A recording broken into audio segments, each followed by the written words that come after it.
Yes, reka mbasuhuze kandi mbifuriza kugira ibihe byiza, mbifuriza kugira impagarike n'ubugingo nshuti bakunzi mugenda mu natwe badukurikira mu Rwanda, abari hirya no ku isi. Mwese reka nizere ko mumeze neza cyane. N'amakuru menshi yanditswe mu bitangazamakuru bitandukanye, ariko reka ngusabe wowe ubanze kandi subscribe niba utarayikanda kugira ngo amakuru tuzadukora, amakuru agaruka mu Rwanda, amakuru yo hirya no ku isi tugenda dukora ujye uwa mbere mu bo ageraho. Amakuru y'umunsi reka nyahere mu gihugu cy'u Rwanda, nkubwire ko mu karere ka Ruhango polisi yafashe hafi 30 bakekwaho kujujubya abaturage batuye mu karere ka Ruhango. Ubu tuvugana kandi inkuru yanditswe mu bitangazamakuru bwiza ivuga ko polisi y'u Rwanda yataye muri yombi abantu hafi 30 bakekwaho ibyaha by'ubugizi bwa nabi mu rwego rwo guhashya ibikorwa bitemewe nk'ubujura mu karere ka Ruhango. Aba 28 bakekwaho kuba barashikuje telefone zigendanwa abantu mu mihanda kandi binjira mu nzu n'ibindi byaha. Harimo kandi abagore bakekwaho kugira uruhare muri byo byaha ndetse kandi bahisha abajura n'ibicuruzwa byabo. Kuri uyu wa mbere tariki 3 z'ukwezi kwa Werurwe 2025, umuvugizi w'ishami rya polisi mu ntara y'Amajyepfo yitwa SP Emmanuel Habiyerimye we avugana n'itangazamakuru The New Time yavuze ati mu gihe cyo gushaka ndetse no gufata abakekwa bujura twafasha abantu 10 barimo abagabo 5 ndetse n'abagore 5 mu murenge wa Byimana ndetse kandi abagabo 5 bo mu murenge wa Mbuye n'abagabo 13 bo mu murenge wa Kinazi. Yongeye ko kandi abakekwa bafungiye kuri sitasiyo za polisi mu mirenge ya Byimana, Mbuye ndetse na Kinazi. Habiyamye kandi yavuze ko abapolisi biyemeje kurandura ubujura buhungabanya amahoro n'umudendezo by'abaturage muri rusange, haba mu karere ka Ruhango ndetse n'ahandi hatandukanye mu gihugu cyose muri rusange. Munyemerere kandi mvuye mu makuru ari kuvugwa mu gihugu cy'u Rwanda by'umwihariko nyine muri intara y'Amajyepfo nemaze kujyamo mite munyemerera ninjire muri Kivu y'Amajyepfo mahara muri Repubulika Demokarasi ya Kongo. Nyine ubwo murabyumva ko namaze kwinjira mu ntambara ihanganishije umutwe haba wa M23 ndetse na FARDC. Muraza kumva amakuru atandukanye menshi kubera ko hari ibitangazamakuru byanditse byagiye bigaruka kuri intambara, hari za Minembwe, hari ibintu byagiye bibayo, hari abaturage b'abanyamurenge, hari inkuru batangaje cyangwa se hari inkuru banditsweho, hari imbonera kure, hari abancashuro, hari mbese n'amakuru menshi yagiye atangazwa mu bitangazamakuru bitandukanye agaruka hari ku butaka bw'igihugu cya Repubulika Iharanira Demokarasi ya Kongo, mu burasirazuba bw'igihugu cya Repubulika Demokarasi ya Kongo. Munyemerere kandi mitemera muri Kivu y'Amajyepfo mbabwire ko M23 yamaze kwinjira muri teritwari ya gatandatu. Umutwe M23 kandi ku wa mbere ku itariki 3 Werurwe winjiye muri teritwari ya Mwenga yo mu ntara ya Kivu y'Amajyepfo, iba ya gatandatu nyine muzigize iriya ntara uguzemo cyangwa se ugezemo. Amakuru kandi avuga ko ku itariki 3 z'ukwezi kwa Werurwe cyangwa kwa 2025 M23 yarwaniye na Wazalendo mu gace ka Kirungutwe mbere y'uko nyine kukizwa imishwaro, ubwo ni Wazalendo. Teritwari kandi ya Mwenga M23 yagezemo yiyongereye ku zindi zigize Kivu y'Amajyepfo. Uriya mutwe kandi wamaze kugeramo zirimo nka Karehe, Kabare, Warungu, Uvira ndetse na Fizi. Kuri ubu kandi teritwari ya Shabonda n'indi zizindi zitandukanye nizo zonyine muri Kivu y'Amajyepfo ziriya nyeshyamba nyine zitarinjiramo. Gusa kandi nakubwira ko tuvugana muri Kivu y'Amajyepfo ibintu byari byahabaye no ku munsi w'ejo, nuko mu gace kitwa Camp TV hari habereye imirwano ikomeye cyane, aho Camp TV yabanje kwigarurwa n'abantu bitwa Abazalendo murabazi mu gihugu cya Repubulika Demokarasi ya Kongo ko nabo bari mu bantu bajya barasana M23 cyane cyangwa se bari mu bantu abafasha igisirikare cya Repubulika Demokarasi ya Kongo kurwana nabo cyangwa se kurwanya M23. Rero urumva ko hari igihe biba ngombwa yuko nyine bano basirikare ba Wazalendo bajya bakubitana na M23. Ku munsi w'ejo rero ikintu gikomeye cyabaye nuko aba Wazalendo binjiye muri Camp TV, hanyuma Camp TV bayinjiramo ndetse batangira gusaba n'ibintu bitandukanye, batangira no kwica abaturage. Gusa nyuma y'iminota ngo itarenze 30 ndi kubitangazamakuru bitubwira nibwo M23 yari maze nayo kuba yagira muri Camp TV itangira gukora ibishoboka byose kugira ngo yirukanemo abo Wazalendo. Koko nkuko byagenze cyangwa se nkuko babyifuzaga niko byagenze. Ku munsi w'ejo mu masaha nimugoroba byarangiye n'ubundi iyo Camp TV irimo irakontororwa n'igisirikare cya nyakubahwa Sultan Makenga, igisirikare cya Bertrand Bisimwa, igisirikare cya Alliance Fleuve Congo.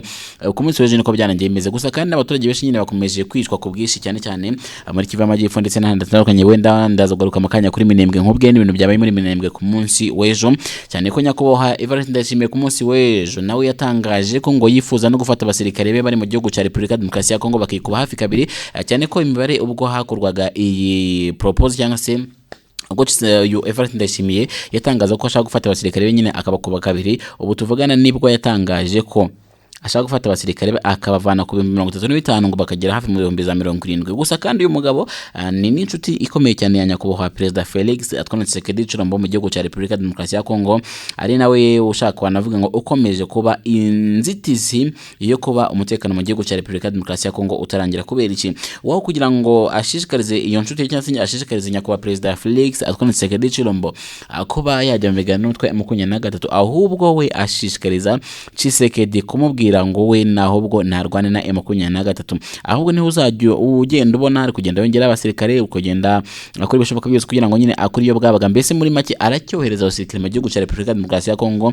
Muri make ushaka nawe watuvuga ko adashyigikiye ibintu by'ibiganiro, ahubwo ni naho agenda guturuka ikibazo kivuga ngo ese ko Evariste Ndayishimiye yasabye ibiganiro ku Rwanda, kubera iki just why, kubera iki ari gusaba ibiganiro ku Rwanda, niki cyabaye? Mbese ahubwo kubera ko niba ashaka gusaba ibiganiro ku Rwanda akaba ari inshuti na Tshisekedi, mbese muri make ushaka nawe watuvuga ngo n'umwanzi w'u Rwanda. Ndetse kandi kumenyesha gusaba ibiganiro u Rwanda niki yashaka, arashaka ngo ku Rwanda byibura barekera gutera inkunga umutwe wa leta bare, ibintu narwo u Rwanda rugihakana. Reka mitenekeza mu kindi gihugu cya Philippines, nkubwire ko indege y'igisirikare cya Philippines yaburiwe irengero mu mirwano n'inyeshyamba. Indege y'igisirikare cya Philippines yo mu bwoko bwa FA-50 yari ifite abarwanira nyine mu kirere, nyine abasirikare barwana mu kirere bagera kuri 2 yaburiwe irengero mu ijoro ryo kuwa mbere, ubwo yari mu butumwa bwo gushyigikira ingabo zo ku butaka zirwaniraga n'inyeshyamba nyine mu majyepfo y'iki gihugu cya Philippines. Igisirikare cyatangaje ko kandi iyo ndege yatakaje itumanaho mbere yo kugeraho yari igiye nyine kugaba igitero. Izi ndege kandi zari kumwe nayo zabashije gusubira ku kibuga cy'indege cya gisirikare mu ntara ya Kibu uho nta kibazo. Igikorwa cyo kwishakisha kiracyakomeje, kandi ubuyobozi bw'igisirikare bwasabye abaturage gusengera abari muri iyo ndege. Kugeza ubu kandi nta makuru aratangazwa ku cyaba cyateye iryo bura ry'iyo ndege, ndetse kandi ntibiramenyekana nibi izindi ndege zuri mu bwo bwoko nyine zizahagarikwa by'agateganyo. Philippines kandi ubu ikintu nkubwira nuko yaguze indege zigera ku 12 zo mu bwoko nyine bwa FA-50 cyangwa se FA-50 hamwe mu mwaka wa 2015 na 17 hafi muri iyo myaka 2, ndetse kandi zari zivuye mu gihugu cya Afurika y'Epfo mu rwego rwo kuvugurura igisirikare cyayo. Izo ndege kandi zakoreshwaga mu bikorwa bitandukanye, harimo no kurinda inkombe zo ku nyanja ya South China Sea cyangwa se ku nyanja yo muri mu Bushinwa,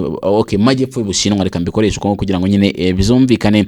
Hanyuma kandi ibyo ngibyo bikomeje kugenda gutyo mu gihe no mu bindi bihugu n'umundi hakomeje kugenda haba impagarara zitandukanye mu bindi bihugu, twavuga nko mu Rwanda, mu bindi bihugu za Amerika. Wenda nahita nkubwira nko kuyiriye nkuru nabonye ivuga ko muri umunyarwanda Anthony Ngororano we yagizwe umuhuzabikorwa wa Loni muri Madagascar. Iyi nayo ntabwo nabara kwikubwira nubwo iminota ndibagiye. Reka nkubwire ko uyu munyarwanda Anthony Ngororano yagizwe umuhuzabikorwa wa Loni muri Madagascar. Urumva ko twageze muri Madagascar ku itariki ya 1 Werurwe 2025. Umunyamabanga mukuru w'umuryango w'abibumbye Antonio Guterres yashyizeho Anthony Ngororano wo mu Rwanda nk'umuhuzabikorwa w'umuryango w'abibumbye muri Madagascar, nk'uko nyine byemejwe na guverinoma yamwakiriye.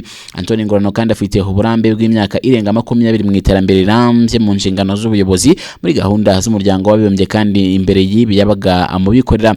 Vuba aha kandi yabaye uhagarariye nyine ishami ry'umuryango w'abibumbye urushinzwe iterambere UNDP, ndetse kandi mu gihugu cya Kenya. Mbere yaho kandi yabaye uhagarariye UNDP utuye muri Repubulika ya Kisilamu ya Mauritania.